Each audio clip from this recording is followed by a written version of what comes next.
എല്ലാവർക്കും കേരള PSC ട്രെൻഡ്സിലേക്ക് വീണ്ടും സ്വാഗതം. നമ്മുടെ ചാനലിൽ ഇപ്പോൾ വന്നുകൊണ്ടിരിക്കുന്ന വീഡിയോ എന്ന് പറഞ്ഞാൽ SCRTൻ്റെ റിവിഷൻ സീരീസ് ആണ്. ദിവസവും ഒരു 10 SCRT ചോദ്യങ്ങളും അതുമായി അനുബന്ധപ്പെട്ട വിവരങ്ങളാണ് നമ്മൾ ചർച്ച ചെയ്യുന്നത്. ഇപ്പോൾ വീഡിയോയിലേക്ക് പോകുന്നതിന് മുമ്പ് എൻ്റെ വീഡിയോ നിങ്ങൾക്ക് ഉപകാരപ്പെട്ടാൽ, എൻ്റെ ചാനൽ കൊണ്ട് എന്തെങ്കിലും ഉപകാരം നിങ്ങൾക്കുണ്ടായാൽ മാത്രം എൻ്റെ ചാനലൊന്ന് സബ്സ്ക്രൈബ് ചെയ്യുക.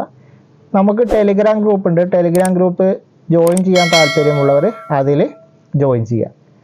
ടെലിഗ്രാം ഗ്രൂപ്പിൽ ലിങ്ക് ബയോയിലുണ്ട്. ലിങ്ക് നിങ്ങൾക്ക് കയറാൻ കഴിയുന്നില്ല എന്നുണ്ടെങ്കിൽ ടെലിഗ്രാമിൽ മുകളിൽ കാണുന്ന രീതിയിൽ കീവേഡ് സെർച്ച് ചെയ്താൽ നമ്മുടെ ഗ്രൂപ്പിൽ ജോയിൻ ചെയ്യാവുന്നതാണ്. അപ്പോൾ എല്ലാവരും ടെലിഗ്രാം ഗ്രൂപ്പിലും ജോയിൻ ചെയ്യുക. ടെലിഗ്രാം ഗ്രൂപ്പിലും നമ്മൾ ഈ SCRTയുടെ പോൾ രീതിയിൽ അറ്റൻഡ് ചെയ്യുക. അപ്പോൾ പോളുകളൊക്കെ അറ്റൻഡ് ചെയ്താൽ നിങ്ങൾക്ക് ഒന്നും കൂടി റിവിഷൻ ഉപകാരപ്രദമാവുമെന്ന് വിചാരിക്കുന്നു. അപ്പോൾ നമ്മുടെ ടെലിഗ്രാം ഗ്രൂപ്പിൽ എല്ലാവരും ജോയിൻ ചെയ്യുക. ശരിയായ പ്രസ്താവന കണ്ടെത്തുക. താഴെ 4 പ്രസ്താവനകൾ വന്നിട്ടുണ്ട്. അതിൽ ശരിയായ പ്രസ്താവന കണ്ടെത്താനാണ്. ഒന്നാമത്തെ പ്രസ്താവന: കച്ചവടത്തിന് വന്ന ബ്രിട്ടീഷുകാർ ഇന്ത്യയിലെ നാട്ടുരാജ്യങ്ങൾ കീഴടക്കി അധികാരം കൈയടക്കി. പ്രസ്താവന എന്താണ്? ശരിയാണ്. കച്ചവടത്തിന് വന്ന ബ്രിട്ടീഷുകാർ ഇന്ത്യയിലെ നാട്ടുരാജ്യങ്ങൾ കീഴടക്കിക്കൊണ്ട് അധികാരം കൈയടക്കി. സൈനിക ശക്തിയിലൂടെയും നയതന്ത്രത്തിലൂടെയുമാണ് ബ്രിട്ടീഷുകാർ നാട്ടുരാജ്യങ്ങളെ കീഴടക്കിയത്. ആ പ്രസ്താവനയും ശരിയാണ്. സൈനിക ശക്തിയിലൂടെയും നയതന്ത്രത്തിലൂടെയുമാണ് ബ്രിട്ടീഷുകാർ നാട്ടുരാജ്യങ്ങൾ കീഴടക്കിയത്. ഇന്ത്യൻ ഉപഭൂഖണ്ഡത്തിൻ്റെ ഏകദേശം 63% ബ്രിട്ടീഷുകാരുടെ നേരിട്ടുള്ള നിയന്ത്രണത്തിലായിരുന്നു. ഇന്ത്യൻ ഉപഭൂഖണ്ഡത്തിൻ്റെ ഏകദേശം 63% ബ്രിട്ടീഷുകാരുടെ നേരിട്ടുള്ള നിയന്ത്രണത്തിന് കീഴിലായിരുന്നു. ആ പ്രസ്താവനയും ശരിയാണ്. ശേഷിക്കുന്ന പ്രദേശങ്ങളിൽ ഭൂരിഭാഗവും ബ്രിട്ടീഷുകാരുടെ നിയന്ത്രണത്തിലുള്ള നാട്ടുരാജാക്കന്മാർ ഭരിച്ചു. ശേഷിക്കുന്ന പ്രദേശങ്ങൾ ഭൂരിഭാഗവും ബ്രിട്ടീഷുകാരുടെ നിയന്ത്രണത്തിലുള്ള നാട്ടുരാജാക്കന്മാർ ഭരിച്ചു. ആ പ്രസ്താവനയും ശരിയാണ്. അപ്പോൾ ഉത്തരം 1, 2, 3, 4 ശരി. ഈ 4 പ്രസ്താവനകളും ശരിയാണ്. ഒന്നും കൂടി നോക്കാം. കച്ചവടത്തിന് വന്ന ബ്രിട്ടീഷുകാർ ഇന്ത്യയിലെ നാട്ടുരാജ്യങ്ങൾ കീഴടക്കി അധികാരം കൈയടക്കി. സൈനിക ശക്തിയിലൂടെയും നയതന്ത്രത്തിലൂടെയാണ് ബ്രിട്ടീഷുകാർ നാട്ടുരാജ്യങ്ങളെ കീഴടക്കിയത്. ഇന്ത്യൻ ഉപഭൂഖണ്ഡത്തിൻ്റെ ഏകദേശം 63% ബ്രിട്ടീഷുകാരുടെ നേരിട്ടുള്ള നിയന്ത്രണത്തിന് കീഴിലായിരുന്നു. അതുപോലെ തന്നെ ബാക്കി ശേഷിക്കുന്ന പ്രദേശങ്ങളിൽ ഭൂരിഭാഗം ബ്രിട്ടീഷുകാർ അവരുടെ നിയന്ത്രണത്തിലുള്ള നാട്ടുരാജാക്കന്മാരാണ് ഭരണം നടത്തിയത്. ഈ 4 പ്രസ്താവനകളും ശരിയാണ്. ബ്രിട്ടീഷുകാരെ ഇന്ത്യയിലെ അധികാരത്തെക്കുറിച്ചുള്ള കാര്യങ്ങളാണ് ഈ ഒരു പ്രസ്താവനയിൽ പറയുന്നത്. ശരിയല്ലാത്ത പ്രസ്താവന കണ്ടെത്താൻ. ഇതെന്താണ് ഇങ്ങനെ തരുന്നതെന്ന് ചോദിച്ചാൽ നമ്മളിന്ന് കൺഫ്യൂഷൻ ആക്കാനാണ്. ശരിക്കും തെറ്റായ പ്രസ്താവന എന്ന് നേരിട്ട് തരാം. പക്ഷെ PSC എന്ത് ചെയ്തും ശരിയല്ലാത്ത പ്രസ്താവന എന്ന് തരും. ശരിയല്ലാത്ത എന്ന് പറഞ്ഞാൽ തെറ്റായ എന്നാണ് അർത്ഥം. അപ്പം നമ്മളെ ഒന്ന് കൺഫ്യൂഷൻ ആക്കാൻ വേണ്ടിയിട്ടാണ്. പിന്നെ ആ പരീക്ഷൻ്റെ ടെൻഷനും കൂടി ആകുമ്പോൾ നമ്മൾ എന്ത് ചെയ്യും, അത് ശരിയായ പ്രസ്താവന എന്നൊക്കെ വായിച്ചു പോകും. അപ്പോൾ എപ്പോഴും ശ്രദ്ധിച്ച് വായിക്കുക ചോദ്യം. എന്നിട്ട് എന്ത് ചെയ്യുക, അതിൻ്റെ അവിടെ നിന്ന് മാർക്ക് ചെയ്തിട്ടേക്കുക. തെറ്റായതെന്നുണ്ടെങ്കിൽ തെറ്റിന്ന് മാർക്ക് ചെയ്തിട്ട് വെച്ചാൽ പിന്നെ നിങ്ങൾക്ക് ആൻസർ ചെയ്യുമ്പോൾ തെറ്റില്ല. അപ്പോൾ ശരിയല്ലാത്ത പ്രസ്താവന കണ്ടെത്താനാണ്. അപ്പോൾ 4 പ്രസ്താവനകൾ തന്നിട്ടുണ്ട്. ഒന്നാമത്തെ പ്രസ്താവന: ബ്രിട്ടീഷ് ആധിപത്യത്തിൽ ദുരിതം ആദ്യം അനുഭവിച്ചവരിൽ പ്രധാന വിഭാഗം കർഷകരായിരുന്നു. ബ്രിട്ടീഷ് ആധിപത്യത്തിൻ്റെ ദുരിതം ആദ്യം അനുഭവിച്ചവരിൽ പ്രധാന വിഭാഗം ആരായിരുന്നു? കർഷകരായിരുന്നു. ആ പ്രസ്താവന ശരിയാണ്. ബ്രിട്ടീഷുകാർ നടപ്പിലാക്കിയ ഭൂനികുതി നയങ്ങളായിരുന്നു കർഷകരുടെ നട്ടെല്ല് ഒടിച്ചത്. ആ പ്രസ്താവനയും ശരിയാണ്. ബ്രിട്ടീഷുകാർ നടപ്പിലാക്കിയ ഭൂനികുതി നയങ്ങൾ കർഷകരുടെ നട്ടെല്ല് ഒടിച്ചു. ബ്രിട്ടീഷ് ഭരണത്തിന് കീഴിലുള്ള വിവിധ പ്രദേശങ്ങളിൽ ഒരേ നികുതി സമ്പ്രദായങ്ങളാണ് നടപ്പിലാക്കിയത്. ബ്രിട്ടീഷ് ഭരണത്തിന് കീഴിലുള്ള വിവിധ പ്രദേശങ്ങളിൽ ഒരേ നികുതി സമ്പ്രദായങ്ങളാണ് നടപ്പിലാക്കിയത്. ഈ ഒരു പ്രസ്താവന എന്താണ്? തെറ്റാണ്. ഒരേ നികുതി സമ്പ്രദായമല്ല, വ്യത്യസ്ത നികുതി സമ്പ്രദായങ്ങളാണ് നടപ്പിലാക്കിയത്. ഒരേ നികുതി സമ്പ്രദായങ്ങളല്ല, വ്യത്യസ്ത നികുതി സമ്പ്രദായങ്ങളാണ് ബ്രിട്ടീഷ് ഭരണത്തിന് കീഴിലുള്ള വിവിധ പ്രദേശങ്ങളിൽ നടപ്പിലാക്കിയത്. നമ്മൾ പറഞ്ഞു, മഹൽവാരി, റേറ്റ് വാരി, അതുപോലെ ശാശ്വത ഭൂനികുതി വ്യവസ്ഥ, ഇങ്ങനെ ഓരോ ഏരിയകൾക്കും ഓരോ നിയമങ്ങളായിരുന്നു നടപ്പിലാക്കിയത്. അതായത് വ്യത്യസ്ത പ്രദേശങ്ങളിൽ വ്യത്യസ്ത നികുതി സമ്പ്രദായങ്ങൾ, ഒരേ നികുതി സമ്പ്രദായമല്ല, വ്യത്യസ്ത നികുതി സമ്പ്രദായങ്ങളാണ് ബ്രിട്ടീഷുകാർ നടപ്പിലാക്കിയത്. അപ്പോൾ ഇതിലെ പ്രസ്താവന 3 തെറ്റാണ്. ഒരേ നികുതി സമ്പ്രദായം എന്നാണ് തന്നിട്ടുള്ളത്, അത് തെറ്റാണ്. വ്യത്യസ്ത നികുതി സമ്പ്രദായമാണ് ബ്രിട്ടീഷുകാർ നടപ്പിലാക്കിയത്. പരമാവധി വരുമാനം ഉണ്ടാക്കുക എന്നതായിരുന്നു നികുതി നയത്തിൻ്റെ ലക്ഷ്യം. 4ാമത്തെ പ്രസ്താവന: പരമാവധി വരുമാനം ഉണ്ടാക്കുക എന്നതായിരുന്നു ഈ നികുതി നയങ്ങളുടെയൊക്കെ ലക്ഷ്യം. ആ പ്രസ്താവനയും ശരിയാണ്. അപ്പോൾ ഇതിൽ പ്രസ്താവന 3 മാത്രമാണ് തെറ്റ്. അപ്പോൾ ഉത്തരം എന്താണ്? 3 മാത്രമാണ് തെറ്റ്. അതിലെ തെറ്റെന്താണ്? വ്യത്യസ്ത നികുതി സമ്പ്രദായം എന്ന് വരേണ്ടത് ഒരേ നികുതി സമ്പ്രദായം എന്നാണ് തന്നുള്ളത്. അപ്പോൾ SCRTയിലെ അതേ സ്റ്റേറ്റ്മെൻറ്റ് ടൈപ്പ് സാധനമാണ്. അതിൽ വ്യത്യസ്ത എന്നുള്ളത് ഒരേ എന്ന് പറഞ്ഞു. ഇങ്ങനെയാണ് നമുക്ക് പ്രസ്താവന ചോദ്യങ്ങളിൽ വരിക. അപ്പോൾ അത് പ്രത്യേകം നോട്ട് ചെയ്യുക. അപ്പോൾ നമ്മൾ എപ്പോഴും SCRT പഠിക്കുമ്പോൾ വരികൾക്കിടയിലൂടെ വായിക്കണം എന്ന് പറയുന്നത് ഇതുകൊണ്ടാണ്. ശാശ്വത ഭൂനികുതി വ്യവസ്ഥ നടപ്പിലാക്കിയ പ്രദേശങ്ങളിൽ ഉൾപ്പെടാത്തത്. അപ്പോൾ ശാശ്വത ഭൂനികുതി വ്യവസ്ഥ നടപ്പിലാക്കിയ പ്രദേശങ്ങളുണ്ട്. ആ പ്രദേശങ്ങളിൽ ഉൾപ്പെടാത്തത് ഏതാണ് എന്നാണ് ചോദ്യം. ഉത്തരം ഓപ്ഷൻ സി ആണ്, കർണാടക. അപ്പോൾ ശാശ്വത ഭൂനികുതി വ്യവസ്ഥ നടപ്പിലാക്കിയ പ്രദേശങ്ങൾ ഏതൊക്കെയാണ്? ബംഗാൾ, ബീഹാർ, ഒറീസ.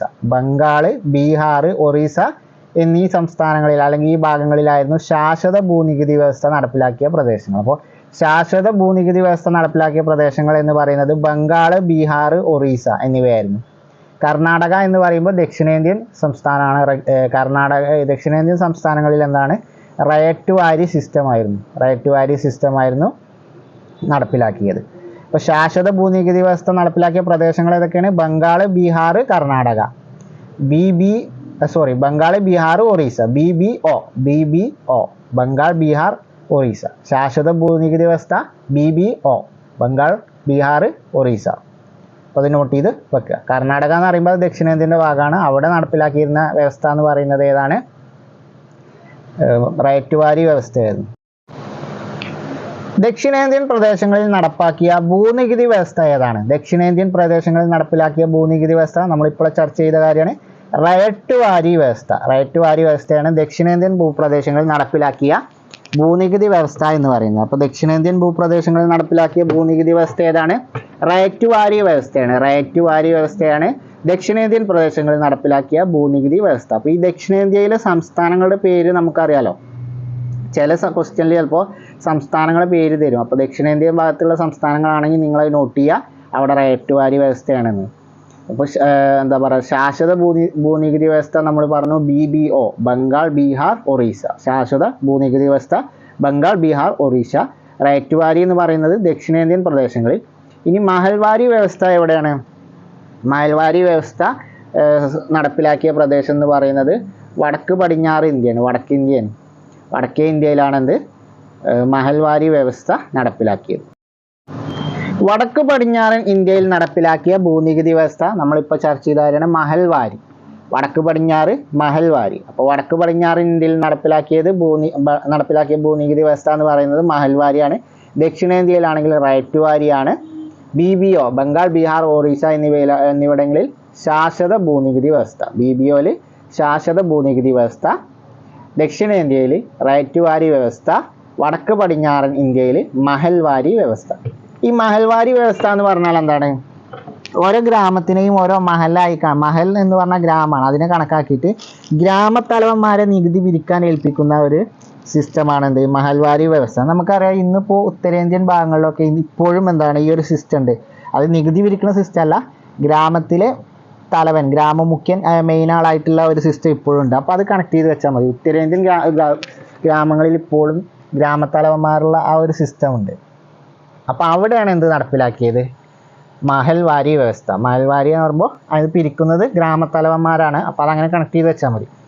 ഒക്കെ UP ആ സൈഡിൽ, UP, മധ്യപ്രദേശ് ഇങ്ങനെയുള്ള ആ സംസ്ഥാനങ്ങളിലൊക്കെ നിലവിൽ ഇപ്പോഴും എന്താണ് ഇതുപോലെ ഓരോ ഗ്രാമത്തിനും ഓരോ തലവന്മാരുണ്ടാവും. ആ ഒരു സിസ്റ്റം അങ്ങനെ കണക്ട് ചെയ്ത് വെച്ചാൽ മതി. അപ്പോൾ വടക്ക് പടിഞ്ഞാറൻ ഇന്ത്യയിൽ മഹൽവാരിയും റൈറ്റ് വാരി ദക്ഷിണേന്ത്യയിലും ബംഗാൾ, ബീഹാർ, ഒഡീഷ അഥവാ BBO ഈ പ്രദേശങ്ങളിൽ നടപ്പിലാക്കിയത് ശാശ്വത ഭൂനികുതി വ്യവസ്ഥയുമാണ്. ഇനി നമുക്ക് വരും ചോദ്യങ്ങളിൽ ഇതിനെക്കുറിച്ച് വിശദമായിട്ട് പഠിക്കാം, ഓരോ നികുതി വ്യവസ്ഥയും എന്താണ് എന്നുള്ളത്.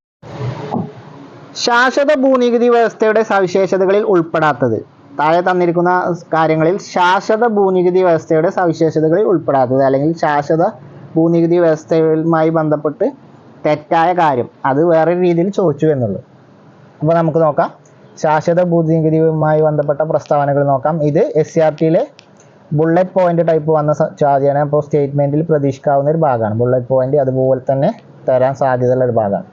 അപ്പോൾ ഒന്നാമത്തെ പോയിന്റ്, ശാശ്വത ഭൂനികുതി വ്യവസ്ഥയിൽ ഒരു പ്രദേശത്തെ നികുതി പിരിച്ചെടുത്തിരുന്നത് ജമീന്ദാർ ആയിരുന്നു. ആ പ്രസ്താവന ശരിയാണ്. ശാശ്വത ഭൂനികുതി വ്യവസ്ഥയിൽ നികുതി പിരിച്ചെടുത്തിരുന്നത് ആരാണ്? ജമീന്ദാർ ആയിരുന്നു. നികുതി പിരിവിന് അധികാരമുണ്ടായിരുന്ന പ്രദേശത്തെ മുഴുവൻ ഭൂമിയുടെയും ഉടമസ്ഥരാരായിരുന്നു? ജമീന്ദാർ ആയിരുന്നു. അപ്പോൾ ഒരു പ്രദേശത്തെ നികുതി പിരിക്കാൻ ചുമതലപ്പെടുത്തിയിരുന്നത് ജമീന്ദാർമാരായിരുന്നു.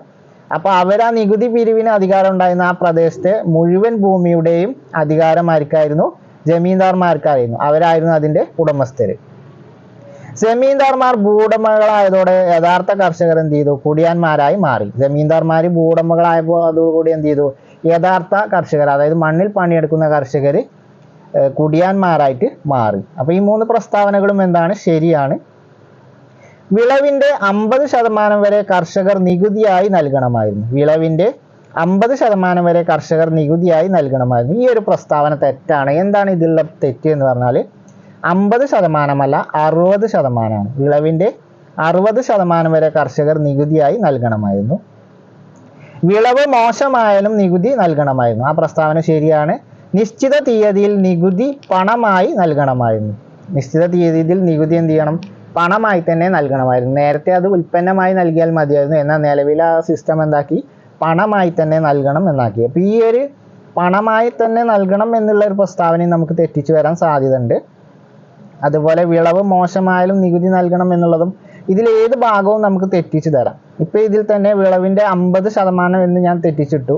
ശരിക്കും എന്താണ്? SCRT 60% എന്നാണ് പറയുന്നത്. അപ്പോൾ ഇതിൽ ശാശ്വത ഭൂനികുതിയുമായി ബന്ധപ്പെട്ട് തെറ്റായ പ്രസ്താവന അല്ലെങ്കിൽ അതിൻ്റെ സവിശേഷതകളിൽ പെടാത്തത് 4ാമത്തെ ഈ പ്രസ്താവനയാണ്. 50% വരെ എന്നുള്ളത് 50 അല്ല 60% കൊടുക്കേണ്ടത്. അപ്പോൾ നമുക്ക് ശാശ്വത ഭൂനികുതിയുടെ സവിശേഷതകൾ ഒന്നുകൂടി നോക്കാം. ശാശ്വത ഭൂനികുതി വ്യവസ്ഥയിലെ ഒരു പ്രദേശത്തെ നികുതി പിരിച്ചിരുന്നവർ ആരായിരുന്നു? ജമീന്ദാർമാരായിരുന്നു. നികുതി പിരിവിന് അധികാരം ഉണ്ടായിരുന്ന ആ പ്രദേശത്തെ മുഴുവൻ ഭൂമിയുടെയും ഉടമസ്ഥരായിരുന്നു? ആ നികുതി പിടിച്ചിരുന്ന ജമീന്ദാർമാരായിരുന്നു. ജമീന്ദാർമാർ എന്ത് ചെയ്തു? ഭൂവുടമകളായതോടെ എന്ത് ചെയ്തു? യഥാർത്ഥ കർഷകർ കുടിയാന്മാരായിട്ട് മാറി. വിളവിൻ്റെ 50 അല്ല 60% വരെ എന്ത് ചെയ്തു? കർഷകർ നികുതിയായിട്ട് കൊടുക്കണം. വിളവ് മോശമായാലും നികുതി കൊടുക്കണം. അതുപോലെ നിശ്ചിത തീയതിയിൽ എന്ത് ചെയ്യണം? നികുതി പണമായി തന്നെ നൽകണം. ഉൽപ്പന്നമായി നൽകിയാൽ പറ്റില്ല, പണമായി തന്നെ നൽകണം. ഇതാണത് ശാശ്വത ഭൂനികുതി വ്യവസ്ഥയുടെ സവിശേഷതകൾ. ഇതാണ് ശാശ്വത ഭൂനികുതി വ്യവസ്ഥ എന്ന് പറയുന്നത്. ഈ ശാശ്വത ഭൂനികുതി വ്യവസ്ഥ നടപ്പിലാക്കിയത് ആരാണ്? കോൺവാലിസ് പ്രഭുവാണ്. കോൺവാലിസ് പ്രഭുവാണ് ശാശ്വത ഭൂനികുതി വ്യവസ്ഥ നടപ്പിലാക്കിയ ബ്രിട്ടീഷ് വൈസ്രോയി. ശാശ്വത ഭൂനികുതി വ്യവസ്ഥ നടപ്പിലാക്കിയത് നമ്മളിപ്പോൾ ചർച്ച ചെയ്ത കാര്യമാണ്. കോൺവാലിസ് പ്രഭുവാണ്. ശാശ്വത ഭൂനികുതി വ്യവസ്ഥ നടപ്പിലാക്കിയത് ആരാണ്? കോൺവാലിസ് പ്രഭുവാണ്. ശാശ്വത ഭൂനികുതി വ്യവസ്ഥ നടപ്പിലാക്കിയത് കോൺവാലിസ് പ്രഭുവാണ്. കേഴ്സൺ പ്രഭു ആരാണ്? 1905 ബംഗാൾ വിഭജനം നടത്തിയ ആളാണ് കേഴ്സൺ പ്രഭു. ഡൽഹൌസി പ്രഭു ആരാണ്? ദത്താവകാശ നിരോധനം നടപ്പിലാക്കിയ ആളാണ് ഡൽഹൌസി പ്രഭു. ഇന്ത്യൻ റെയിൽവേയുടെ പിതാവ് എന്നറിയപ്പെടുന്നതും ഡൽഹൌസി പ്രഭുവാണ്. വെല്ലസ്ലി പ്രഭു ആണ് ആരാണ്? ആർതർ വെല്ലസ്ലി ആണെങ്കിൽ ആരാണ്? ആർതർ വെല്ലസ്ലി പഴശ്ശിരാജ യുദ്ധത്തിൽ തോൽപ്പിച്ച ബ്രിട്ടീഷ് സൈന്യാധിപനാണ്. അതുപോലെ നെപ്പോളിയൻ ബോണപ്പാർട്ടിന് വാട്ടർലൂ യുദ്ധത്തിൽ പരാജയപ്പെടുത്തിയ ബ്രിട്ടീഷ് സൈനികനാണ്. വെല്ലിംഗ്ടൺ പ്രഭു എന്ന പേരിൽ ബ്രിട്ടന്റെ പ്രധാനമന്ത്രിയായ ആളാണ് ആര്? ആർതർ വെല്ലസ്ലി ആണെങ്കിൽ. എന്നാൽ റിച്ചാർഡ് വെല്ലസ്ലി ആരാണ്? സൈനിക സഹായ വ്യവസ്ഥ നടപ്പിലാക്കിയ വൈസ്രോയിയാണ് റിച്ചാർഡ് വെല്ലസ്ലി. വൈസ്രോയി അല്ല, ഗവർണറാണ് റിച്ചാർഡ് വെല്ലസ്ലി. അടുത്തത് നോക്കാം. റൈറ്റ് വാരി വ്യവസ്ഥയെക്കുറിച്ചുള്ള തെറ്റായ പ്രസ്താവന കണ്ടെത്താൻ. റൈറ്റ് വാരി വ്യവസ്ഥയെക്കുറിച്ചുള്ള തെറ്റായ പ്രസ്താവന കണ്ടെത്താൻ. ഒന്നാമത്തെ പ്രസ്താവന, ദക്ഷിണേന്ത്യയിൽ നടപ്പിലാക്കിയ ഭൂനികുതി വ്യവസ്ഥയാണ് റൈറ്റ് വാരി വ്യവസ്ഥ. നമ്മൾ പഠിച്ച കാര്യമാണ്. ഒന്നാമത്തെ പ്രസ്താവന വളരെ ശരിയാണ്. കർഷകരിൽ അഥവാ റൈറ്റ് നേരിട്ട് നികുതി പിരിക്കുന്ന രീതിയാണ് ഈ ഒരു വ്യവസ്ഥ. കർഷകരിൽ നിന്ന് അഥവാ കർഷകർ അറിയപ്പെടുന്നത് റൈറ്റ് എന്ന പേരിലാണ്. അവരിൽ നിന്ന് നേരിട്ട് നികുതി പിരിക്കുന്ന രീതിയാണ് ഈ വ്യവസ്ഥ. അതും ശരിയാണ്. റൈറ്റ് വാരിയിൽ റൈറ്റുകൾ അഥവാ കർഷകരിൽ നിന്ന് നേരിട്ട് നികുതി പിരിക്കുന്ന വ്യവസ്ഥയാണ് ദക്ഷിണേന്ത്യയിൽ നടപ്പിലാക്കിയ ഭൂനികുതി വ്യവസ്ഥയാണ്. ഈ 2 പ്രസ്താവനകളും ശരിയാണ്. ഭൂമിയുടെ ഉടമസ്ഥാവകാശം കമ്പനിക്കായിരുന്നു. ഭൂമിയുടെ ഉടമസ്ഥാവകാശം കമ്പനിക്കായിരുന്നു. ഈ ഒരു പ്രസ്താവന തെറ്റാണ്.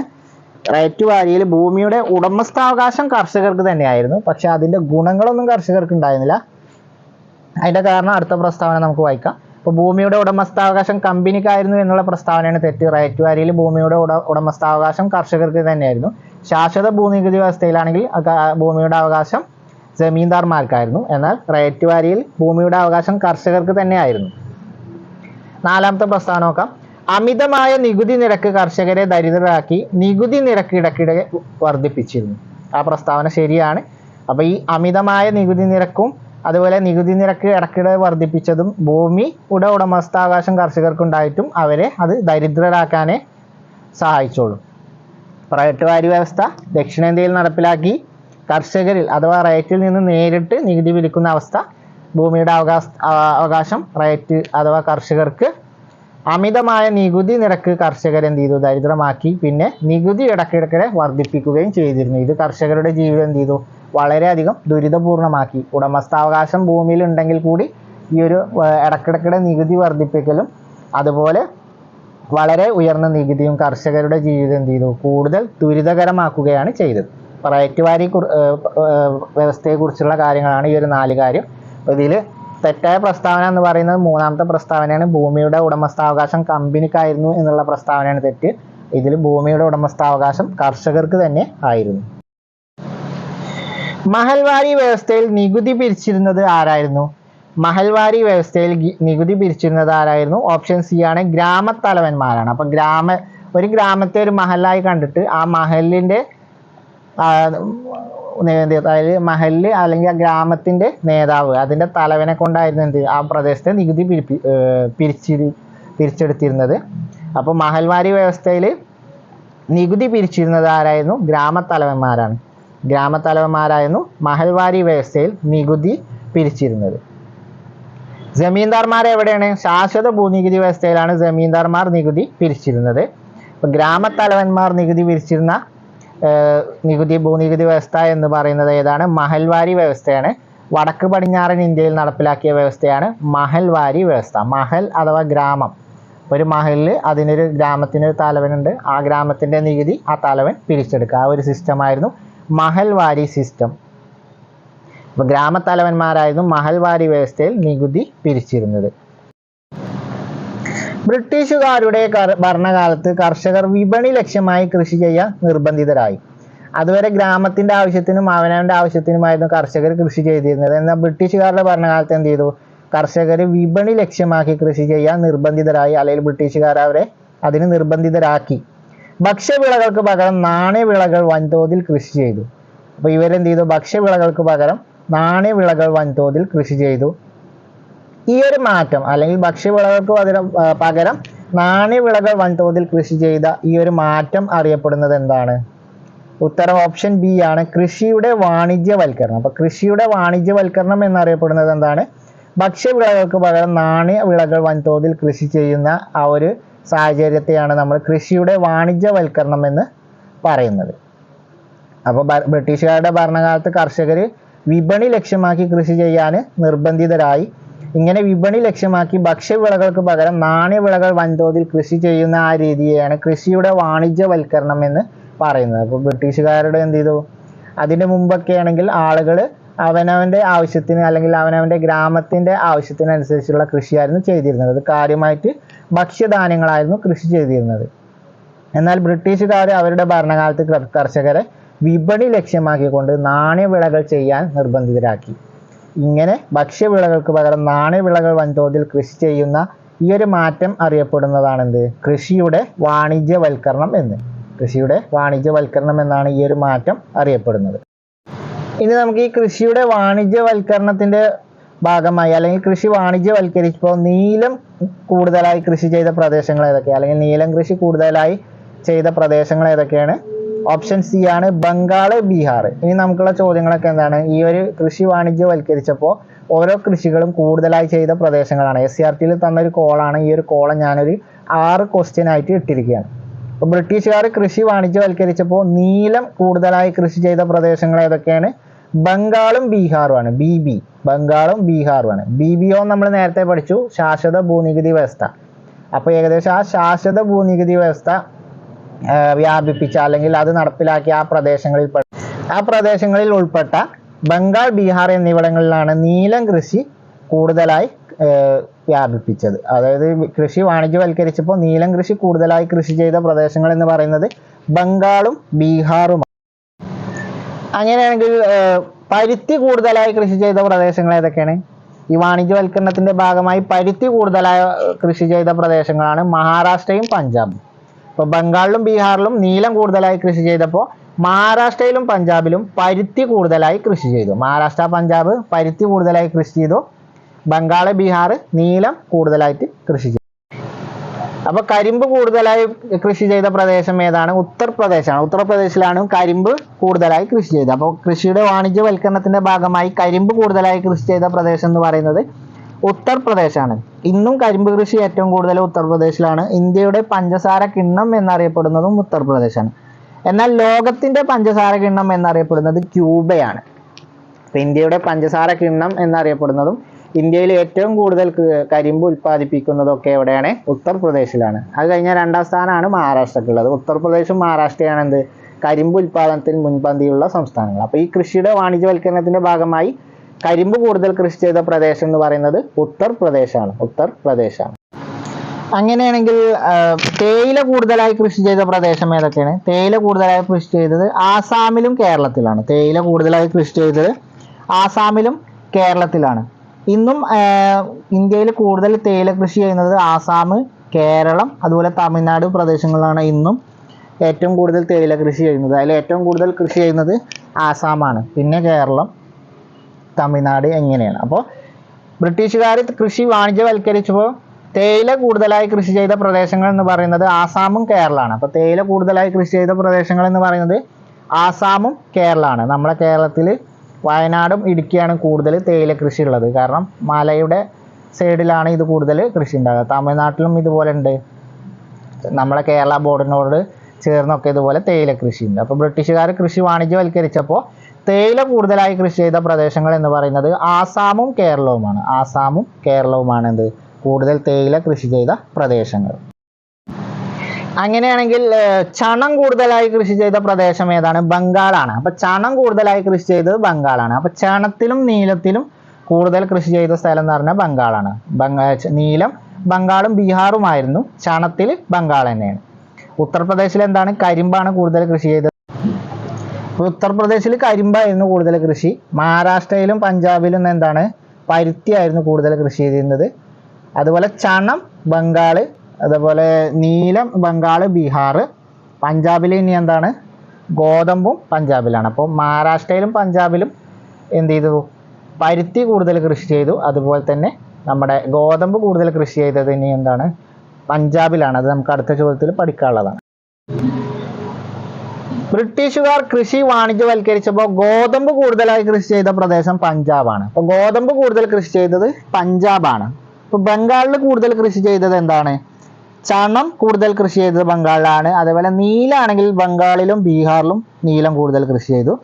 മഹാരാഷ്ട്രയിലും പഞ്ചാബിലും പരുത്തി കൂടുതലായി കൃഷി ചെയ്തു. അതുപോലെ നമ്മൾ പറഞ്ഞ കേരളം, ആസാമിൽ തേയില കൂടുതലായി കൃഷി ചെയ്തു. ഇനി കരിമ്പ് കൃഷി കൂടുതലായി ചെയ്തത് ഉത്തർപ്രദേശിലാണ്. അപ്പോൾ ഇത്രയും കാര്യങ്ങളാണ് എന്ത്? ഒരു കൃഷിയുടെ വാണിജ്യവൽക്കരണവുമായി ബന്ധപ്പെട്ട് ഏറ്റവും കൂടുതൽ കൃഷി ചെയ്ത പ്രദേശങ്ങൾ എന്നുള്ള ആ ഒരു കോളത്തിൽ വരുന്നത്. അതിൽ നിന്ന് നമുക്ക് ഏകദേശം 6ഓളം ചോദ്യങ്ങൾ ഞാനിപ്പോൾ ഈ ഒരു പോളിൽ ഇട്ടിട്ടുണ്ട്. അപ്പോൾ നിങ്ങൾക്ക് അത് ജസ്റ്റ് ഒരു കോളത്തിൽ നിന്നാണ് ഞാൻ ഇത്രയും ചോദ്യം ഇട്ടത്. അപ്പോൾ അതാണ് SCRTൻ്റെ ഒരു പ്രത്യേകത. ഒരുപാട് കാര്യങ്ങൾ വരുന്ന ഒരു ഏരിയ കൂടിയാണ് എന്ത്? SCRT text. അപ്പോൾ നമ്മളെപ്പോഴും വരികൾക്ക് ഇടയിലൂടെയും വായിക്കണം. പിന്നെ എങ്ങനെയൊക്കെ ചോദ്യങ്ങൾ വരാം എന്നുള്ള ലെവലിൽ നമ്മളെപ്പോഴും വായിക്കണം. അപ്പോൾ ഇത്രയാണ് നമുക്ക് ഇന്നത്തെ ഒരു വീഡിയോയിൽ പഠിക്കാനുള്ളത്.